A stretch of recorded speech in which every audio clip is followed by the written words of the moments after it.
Ολυμπιακούς αγώνες μιας νέας εποχής υπόσχονται οι Γάλλοι. Η αγωνιστική δράση μεταφέρεται σε αρκετά αγωνίσματα από τα στάδια σε εμβληματικά σημεία και ιστορικά μνημεία του Παρισιού, αρχής γενομένης από την τελετή έναρξης που θα γίνει στο Σικουάνα, με τις αποστολές να παρελάβουν εν πλώ. Η γαλλική πρεσβεία έκανε σε απευθεία σύνδεση με το Παρίσι την παρουσίαση των αγώνων.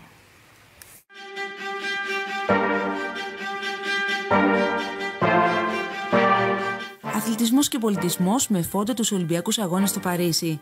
Οι πανανθρώπινες αξίες του Ολυμπισμού και της γαλλικής κουλτούρας είναι το μήνυμα των διοργανωτών για αγώνες ανοιχτούς σε όλους που θα διεξαχθούν εν πολλοίς σε εμβληματικά μνημεία της πόλης του Φωτός. That it's a very large feast. It's not only about sports, it's about values, discovering a country, sharing an experience, and being part of a unique moment inside Paris.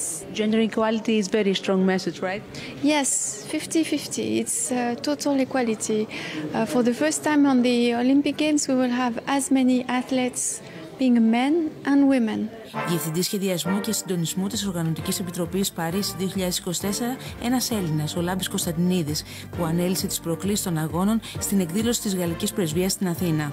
Η πρώτη φορά στην ιστορία των θερινών Ολυμπιακών Αγώνων βγαίνουμε από το στάδιο και θα έχουμε μια τελετή η οποία θα διαπεράσει το κέντρο του Παρισιού στο ποτάμι, στο Σικουάνα. Το Παρίσι αποφάσισε να θέσει όλα του τα μνημεία στη διάθεση αυτών των αγώνων και έτσι βλέπουμε εικόνες όπως το στάδιο στον πύργο του Άιφελ για το beach volley, το Grand Palais, εκεί όπου θα έχουμε την ξηφασχία και το taekwondo, το παλάτι των Βερσαλιών, στους κήπους του οποίου θα έχουμε την υπασία.